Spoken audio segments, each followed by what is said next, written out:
வணக்கம். டாக்டர் ஜெய வெங்கடேஷ். முழங்காலில் இருக்க அந்த மெனிஸ்கஸ் செவ்வு ஒரு முக்கியமான ஸ்ட்ரக்சர். அது வந்து ஷாக் அப்சர்பராக வேலை செய்யுது. அந்த மெனிஸ்கஸ் நல்லா இருக்கிற வரைக்கும் தான் நம்மளால் ஃப்ரீயாக முழங்காலை மடக்கி நீட்டி படியேறது குதிக்கிறது எல்லாமே கம்ஃபர்டபுளாக பண்ண முடியும். இந்த மெனிஸ்கஸில் ஏதாவது ஒரு பாதிப்பு வந்துருச்சுன்னா அது வந்து ஏதாவது ஒரு விதமான தொந்தரவு கொடுத்துட்ருக்கும். வலி கொடுக்கும், இல்லை கால் லாக் ஆகும், மடக்கிட்டு நீட்ட முடியாமல் ஸ்டக் ஆகி நிற்கும், இல்லை லேசாக வீக்கம் வரும். இந்த மாதிரி திருப்பி இந்த பிரச்சனைகள் கொஞ்சம் கொஞ்சமாக அது கொடுத்துக்கிட்டே இருக்கும். இதில் வந்து கிரேட் 3 மெனிஸ்கல் டேர் அப்படின்னு சொல்லிட்டு நிறையா தடவை வந்து ரிப்போர்ட்ஸில் வரும். அது பேஷண்ட்ஸ் பார்த்துட்டு என்ன கிரேட் 3 மெனிஸ்கல் டேர்னால் என்ன, மெனிஸ்கஸ் எவ்வளோ கிரேட்ஸாக எந்தெந்த மாதிரிலாம் கிளியலாம், அதில் கிரேட் 3னா என்னென்னு ஒரு நிறைய பேர் கேட்குறது உண்டு. கிரேட் 1னா ரொம்ப மைல்டு, சின்ன ப்ராப்ளம், லேசாக அடிபட்டிருக்கு, அது அப்படியே விட்டாலே சரியாயிரும். கிரேட் 2ங்கிறது கிழிஞ்சிருக்கு, மெனிஸ்கஸில் ஒரு சர்ஃபேஸ் மட்டும் நல்லாவே அதிகமாக கிழிஞ்சிருக்கு, அதுவுமே முடிஞ்ச வரைக்கும் அது ரெஸ்ட்டு கொடுத்து சரி பண்ணாலே சரியாயிரும். ஆனால் இந்த கிரேட் 3ங்கிறது பார்த்திங்கன்னா ஆல்மோஸ்ட் இது கம்ப்ளீட்டாக மெனிஸ்கஸ் வந்து ஒரு குறிப்பிட்ட ஏரியாவில் அது ஃபுல்லாகவே கிழிஞ்சிருக்குன்னு அர்த்தம்.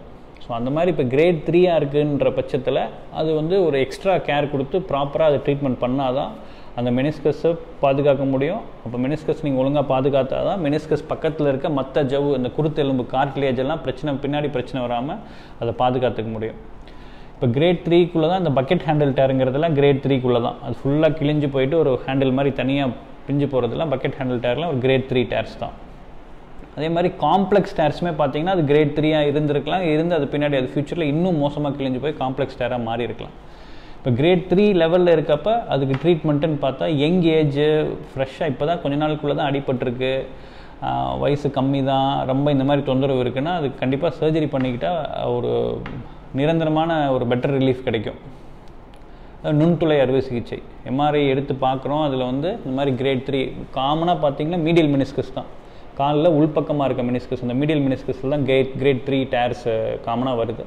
ஸோ அந்த மாதிரி இருக்கப்போ அது இந்த கீஹோல் ஆப்ரேஷன், லேசர் ஆப்ரேஷன் மாதிரி தொலை போட்டு கேமராவில் பார்த்து மோஸ்ட்லி அது அந்த கிரேட் 3 டேரஸ் திருப்பியும் சரி பண்ணி அந்த கிழிஞ்சு போன ஜவ்வை திருப்பியும் நார்மலாக கொண்டு வந்துட்டால் அது வந்து லாங் டேர்ம் பிரச்சனை இல்லை. இன் ஒஸ்ட் கேஸ் நீங்கள் டாக்டர்கிட்ட போகிறப்பே லேட்டாக தான் போகிறீங்க, ரொம்ப நாள் அடிபட்டுருக்கு, இந்த வலி தொந்தரவோடு ரொம்ப நாள் இருந்துகிட்ருக்கீங்க, வேறு வலி இல்லைனா தான் நம்ம அந்த கொஞ்சம் வலி கொடுக்குற ஏரியாவை மட்டும் ட்ரிம் பண்ணி ரிமூவ் பண்ணுற மாதிரி ஆயிரும். பட் இன் எய்தர் வே உங்களுக்கு வந்து அந்த வலி தொந்தரவுகள் குறையும், லாங் டேர்ம் பிரச்சனை இல்லாமல் அதை வந்து நம்ம தவிர்த்துக்கலாம். அது வரைக்கும் இப்போ சப்போஸ் அடிபட்டிருக்கு, இன்னும் நீங்கள் சர்ஜரி பண்ணிக்கிறதா வேணாமான்னு டிசிஷன் எடுக்கல, ஒரு மாதிரி டவுட்டாக இருக்குது, என்ன பண்ணுறதுன்னு தெரியல, டாக்டர்ஸ் ரெஸ்ட் எடுக்க சொல்கிறாங்க, அந்த மாதிரி இருக்குன்னா அது வரைக்கும் வந்து நீங்கள் ரொம்ப ஸ்குவாட் பண்ணாமல், ஜம்ப் பண்ணாமல், தரையில் உட்காராமல், ஓடி ஆடாமல், ரொம்ப ஸ்ட்ரெயின் பண்ணிக்காமல் இருந்தீங்கனாலே அது நல்லது மெனிஸ்கஸ்க்கு. ஏன்னா லேசாக கொஞ்சம் வலி பரவாயில்லாமல் இருக்குன்னு சொல்லிட்டு ஏதாவது ஜம்ப் பண்ணுறது குதிக்கிறதெல்லாம் பண்ணிங்கன்னா அது வந்து திருப்பியும் அதை இன்னும் மோசமாக்கிறதுக்கான வாய்ப்புகள் அதிகம். அதே மாதிரி சார் இந்த பெல்ட் போடலாமா சார் அப்படின்ற மாதிரி, காலுக்கு வந்து பெல்ட் போட்டுக்கிட்டால் பரவாயில்ல. ஏன்னா பெல்ட் வந்து ஒரு டெம்பரவரி தற்காலிகமான தீர்வு தான். வலி வீக்கத்துக்கு கேட்கும், கொஞ்சம் நீங்கள் ரொம்ப அது இருக்கனால ரொம்ப ஸ்ட்ரெயின் பண்ணிக்காமல் இருப்பீங்க, அவ்வளோதான். அந்த போடுற பெல்ட் போய் உள்ளே இருக்கிற இந்த கிழிஞ்ச ஜவ்வை ஒன்றும் சரி பண்ண போகிறது கிடையாது. இப்போ இதில் ஒரு சாரார் மட்டும், அதாவது வயசாகி முழங்கால் தேஞ்சிட்டு இருக்கப்ப அவங்களுக்கும் இந்த மாதிரி கிரேட் 3 டேர்ஸ் வரலாம். ஸோ அந்த மாதிரி இருக்கவங்க எப்படின்னா அவங்களுக்கு ட்ரீட்மெண்ட் வந்து அந்த மொத்த தேய்மானத்துக்கும் சேர்த்து அதோட இந்த மெனிஸ்கஸ் ட்ரீட்மெண்ட்டும் சேர்த்து பார்க்குற மாதிரி இருக்கும்.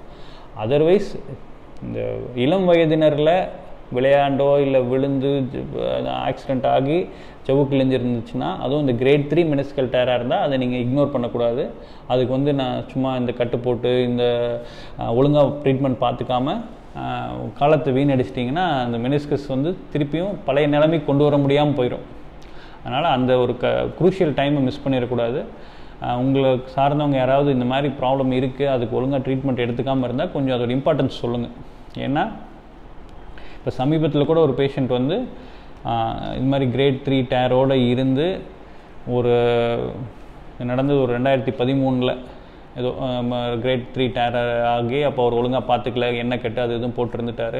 அப்புறம் 2 வருஷம் கழித்து ரொம்ப வலி தாங்க முடியலன்ட்டு சர்ஜரி பண்ணியிருக்காங்க. அப்போ வந்து அந்த மெனிஸ்கஸே காப்பாற்ற முடியாத அளவுக்கு ரொம்ப மோசமான காம்ப்ளெக்ஸ் டேராக இருந்திருக்கு போல். ஸோ என்ன பண்ணிட்டாங்க, முக்கால்வாசி மெனிஸ்கஸ் ரிமூவ் பண்ணிட்டாங்க. இப்போ என்னென்னா அதுக்கப்புறம் இப்போ அந்த சர்ஜரி முடிச்சு இப்போ 6-7 வருஷம் ஆச்சு. இப்போ பார்த்தா அவரால் ஒவ்வொரு அடி எடுத்து வைக்கிறப்பவும் வலி, ஆர்த்ரைட்டிஸ் வந்துருச்சு. பார்த்தா வயசு என்னமோ 36 வயசு தான்.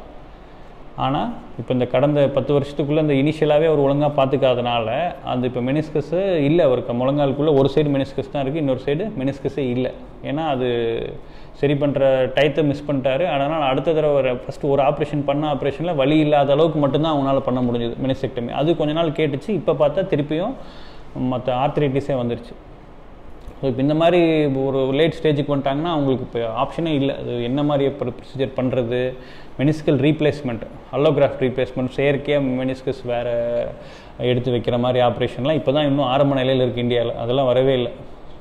இல்லைன்னா மூட்டு மாற்று ஆப்ரேஷன் தான் பண்ணணும். முழங்காலே வந்து மொத்தமாக செயற்கை மூட்டு வச்சுக்கணும். ஏன்னா அவ்வளோ வலியில் கஷ்டப்பட்டுட்ருக்காங்க. அதனால் விஷயம் தெரியாமல் இருந்துடக்கூடாதுன்றதுக்காக ஒரு அவேர்னஸ் வீடியோ. யாராவது உங்களுக்கு ரிப்போர்ட்டில் எம்ஆர்ஐ கிரேட் 3 அப்படின்னு இருந்தால் ப்ராப்பராக இந்த துளை போட்டு ஆப்ரேஷன் பண்ணுற மாதிரி இருக்க சென்டர்ஸில் அந்த மாதிரி டாக்டர்ஸ் அப்ரோச் பண்ணி நீங்கள் உங்களுக்கு அதுக்கான தீர்வு என்னன்னு பார்த்துக்கோங்க. தேங்க்யூ.